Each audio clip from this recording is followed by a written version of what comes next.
अस्सलाम वालेकुम, welcome to the commerce academy YouTube channel. आज की इस वीडियो में हम 2024 के एमसीक्यूज़ पढ़ेंगे सब्जेक्ट स्टैटिस्टिक्स।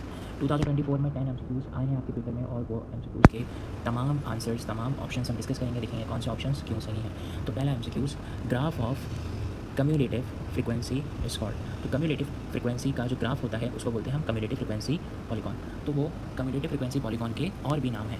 अच्छा, अभी ग्राफ किस शक्ल में होता था थोड़ा सा अगर हम आपको याद दिलाएं तो यहाँ पर नीचे तो क्लास बाउंड्री ही होती है, जबकि यहाँ पर कम्यूलेटिव फ्रीक्वेंसी होती है और फिर हम कम्यूलेटिव फ्रीक्वेंसी जैसे जैसे आगे बढ़ती जाती है क्लास बाउंड्री के साथ तो हम उसको ग्राफ बना लेते हैं। ये ग्राफ कहलाता है ओ गेफ या ऊंचाई, ठीक है।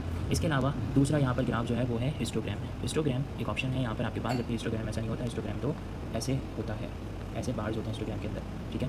इसके बाद फ्रीक्वेंसी पॉलीगॉन। फ्रीक्वेंसी पॉलीगॉन भी जो है वो फ्रीक्वेंसी के साथ बनता है, तो वो भी ग्राफ इस तरीके से बन सकता है कि इन बार्स के ऊपर हम पॉइंट्स लगा के बना सकते हैं। Option 3 MCQs number 2, two events occurring together without affecting each other are called. अगर दो इवेंट्स एक साथ हो रहे हैं और दोनों इवेंट्स एक दूसरे को इफेक्ट नहीं कर रहे हैं तो वो कहलाते हैं इंडिपेंडेंट इवेंट्स। पहली बात तो कि अगर वो दो इवेंट्स एक साथ हो रहे हैं तो वो इसका मतलब ये है कि नॉन म्यूचुअल एक्सक्लूसिव है। फिर नॉन म्यूचुअल एक्सक्लूसिव है तो इसका मतलब फिर उसमें डिपेंडेंट या इंडिपेंडेंट इवेंट्स होंगे, ठीक है। तो यानी कि यहाँ पर ये जो पहला ऑप्शन है ये तो वैसे ही कैंसिल हो जाता है, क्योंकि म्यूचुअल एक्सक्लूसिव इवेंट्स वो होते हैं जो कि एक साथ हो ही नहीं सकते। दो इवेंट जब एक साथ अकर ही नहीं हो सकते तो वो होते हैं म्यूचुअल एक्सक्लूसिव। तो यहाँ पर ये ऑप्शन ही नॉन म्यूचुअल एक्सक्लूसिव इवेंट्स में से। तो नॉन म्यूचुअल एक्सक्लूसिव के अंदर फिर दो तरह के इवेंट्स होते हैं, एक डिपेंडेंट और एक इंडिपेंडेंट। तो यहाँ पर वो हमें इवेंट्स बताने हैं, अगर दो इवेंट एक साथ हो सकते हैं तो वो कहलाते हैं डिपेंडेंट या इंडिपेंडेंट इवेंट्स। लेकिन अगर दोनों एक दूसरे के ऊपर इफेक्ट नहीं कर रहे तो इसका मतलब वो इंडिपेंडेंट इवेंट्स हैं।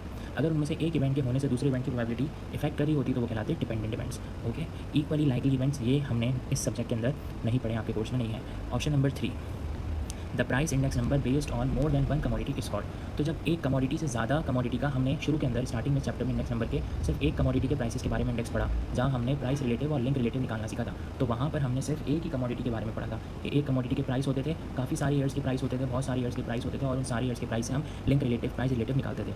लेकिन फिर उसके बाद आगे जाके हमने देखा कि मल्टीपल कमोडिटीज़ हो गई, जैसे कि कमोडिटी ए बी सी या फिर वहाँ पर राइस, व्हीट, शुगर, इस टाइप की कमोडिटी जब मल्टीपल कमोडिटीज़ का इंडेक्स निकालते हैं तो वो कहलाता है कंपोजिट इंडेक्स, ठीक है। सिंपल इंडेक्स वो होता है जो कि वन कमोडिटी का होता है। अगर एक कमोडिटी का है तो वो कहलाएगा, एक कमोडिटी का ही है तो वो कहलाएगा सिंपल इंडेक्स नंबर। लेकिन अगर ज़्यादा कमोडिटी का है वो कहलाता है कंपोजिट इंडेक्स नंबर, ठीक है। तो यहाँ पर कंपोजिट इंडेक्स नंबर के बारे में बात हो रही है। यहाँ पे लिंक रिलेटिव की बात करें तो लिंक रिलेटिव जो है वो लिंक रिलेटिव या प्राइस रिलेटिव ऑप्शन यहाँ पर नहीं है, क्योंकि वो सिंगल कमोडिटी का भी हो सकता है, वो मल्टीपल कमोडिटीज़ का भी हो सकता है। तो यहाँ पर अगर एक कमोडिटी होती तो वो कहलाता है सिंपल इंडेक्स और एक से ज़्यादा है इसका मतलब कंपोजिट।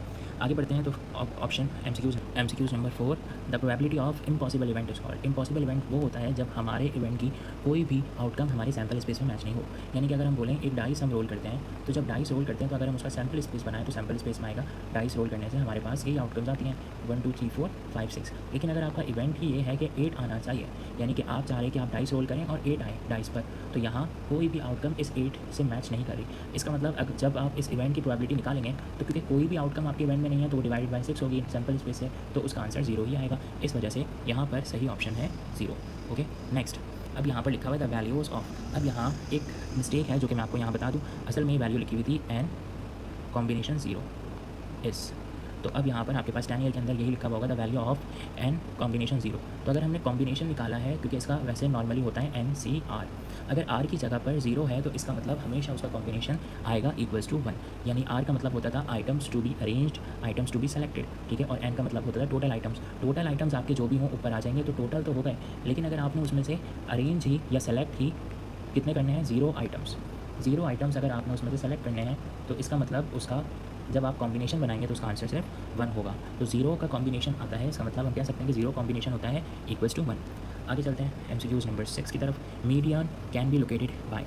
तो मीडियन का जो ग्राफ बनता है वो हमारा इसमें ही पहला एमसीक्यूज़ था कि ओजाइव, ठीक है। यहाँ पे लिखा हुआ था कम्युलेटिव फ्रीक्वेंसी का जो ग्राफ होता था ओजाइव कहलाता था, और उसी ओजाइव के अंदर मीडियन को हम लोकेट करते हैं। तो मीडियन का ग्राफ क्या होता है, ओजाइव, ठीक है। तो वो जो ओजाइव है जिसके अंदर कम्युलेटिव प्रॉपर्टी, कम्युलेटिव फ्रीक्वेंसी के लिहाज से ग्राफ बनता है, या कम्युलेटिव फ्रीक्वेंसी आती है या क्लास बाउंड्री आती है, तो इसी से मीडियन हम मार्क करते हैं कि मीडियन हमारा कहाँ आ रहा है। वो जो मिडिल वैल्यू होगी उसकी कम्युलेटिव फ्रीक्वेंसी के लिहाज से वहाँ जाकर हम मीडियन लोकेट करते हैं, ठीक है।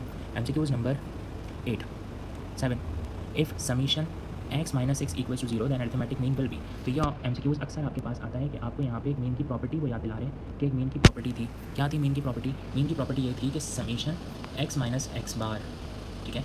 तो summation x minus x bar equals to 0, ये मीन की प्रॉपर्टी थी। तो यहाँ जो x बार है असल में यही मीन है, ठीक है। तो ये मीन है। अब मीन है तो इस प्रॉपर्टी में अगर आप देखें समीशन दिख रहा है आपको, फिर आगे एक्स माइनस एक्स बार की जगह पे 6 लिखा हुआ है तो इक्वल्स टू 0। इसका मतलब इसमें मीन क्या है, मीन 6 है। तो यहाँ पर आपके पास ऑप्शन भी दिया हुआ है कि mean equals to 6, mean equals to 0 नहीं, क्योंकि मीन की जगह पर तो 6 है, तो इसका मतलब 6 जो है वो मीन है। तो मीन इक्वल्स टू ए नहीं, अगर यहाँ पर एक्स माइनस ए होता तो मीन को हम बोलते हैं कि मीन ए है। ऐसा भी आपके पास आ सकता है कि यहाँ पे एक्स माइनस कोई और डिजिट या कोई और वेरिएबल लिखा हुआ है, जैसे एक्स माइनस बी लिखा हुआ है, तो फिर मीन हम बोलेंगे कि मीन क्या है, बी है। ठीक है। द कैरेक्टरिस्टिक ऑफ पॉपुलेशन, तो पॉपुलेशन की कैरेक्टरिस्टिक होती है पैरामीटर। अब हमने स्टैटिस्टिक्स में स्टार्टिंग में एक कॉन्सेप्ट पढ़ा था कि अगर हमने पूरे डेटा को स्टडी करना है तो हम उसको बोलते हैं पॉपुलेशन का डेटा। तो पॉपुलेशन का मतलब ये होता है कि हम जिस भी डेटा को स्टडी कर रहे हैं, अगर हम पूरे डेटा को स्टडी करेंगे तो हम बोलते हैं हमने पॉपुलेशन को स्टडी करें, और उस पॉपुलेशन से अगर हम कोई वैल्यू निकालेंगे तो उस वैल्यू को कहते हैं हम पैरामीटर। जबकि अगर हम उस पॉपुलेशन में से कोई एक सैंपल लेते हैं और उस सैंपल के डेटा को यूज़ करके हम उससे कुछ वैल्यू फाइंड करते हैं, कुछ कैलकुलेशन करते हैं, तो वो जो उस सैंपल से हम वैल्यू फाइंड करते हैं उसको बोलते हैं स्टैटिस्टिक्स। इसका मतलब स्टैटिस्टिक्स जो है वो सैंपल से लिंक रखती है। ठीक है। जबकि पैरामीटर का पॉपुलेशन से लिंक है। ठीक है। तो पॉपुलेशन की वैल्यू कहलाती है पैरामीटर, या पॉपुलेशन कैरेक्टरिस्टिक कहलाता है पैरामीटर की। ठीक है। आगे MCQs number 9, the sum of the angles of the pie diagram. तो पाई डायग्राम जो हम बनाते हैं, पाई डायग्राम वो जो जिसको हम सेक्टर डायग्राम भी कहते हैं, तो पाई डायग्राम वो जो गोल सर्कल होता है उसकी डायग्राम हम बनाते हैं। तो पाई डायग्राम के अंदर तमाम जब हमें कोई सर्कल बनाते हैं तो सर्कल को हम बोलते हैं, सर्कल क्या होता है 360, तो उस सर्कल को 360 बोलते हैं। और अगर हम तमाम उस एंगल्स को सम करते हैं तो वो हमेशा 360 आना चाहिए। ठीक है। तो हम 360 कहते हैं, कभी भी कोई सर्कल होता है तो उसके अंदर 360 होता है, क्योंकि 180 हाफ ऑफ सर्कल होता है और 180 हाफ ऑफ सर्कल होता है, तो दोनों को मिलाकर हम 360 की डायग्राम बनाते हैं। तो sum of the angles of pie diagram is 360। Okay. तो पाई डायग्राम ये जो हम गोल बनाते हैं इसके अंदर ये 180 है, ये 180 और ये नीचे वाला भी 180, तो सम कर लें दोनों को तो 360। Okay. 10, a coin is tossed, the probability of getting head will be. Coin toss करें और प्रोबेबिलिटी हेड आने की क्या होगी। तो जब कॉइन टॉस करते हैं तो हमारे पास दो ही आउटकम्स होती हैं, हेड या तो फिर टेल। ठीक है। तो हमारे पास सिर्फ दो ही आउटकम है, हेड और टेल। तो अगर हमारे पास सिर्फ दो आउटकम है तो इसका मतलब हमारे सैम्पल स्पेस में सिर्फ दो आउटकम ही हैं, हेड और टेल। ठीक है।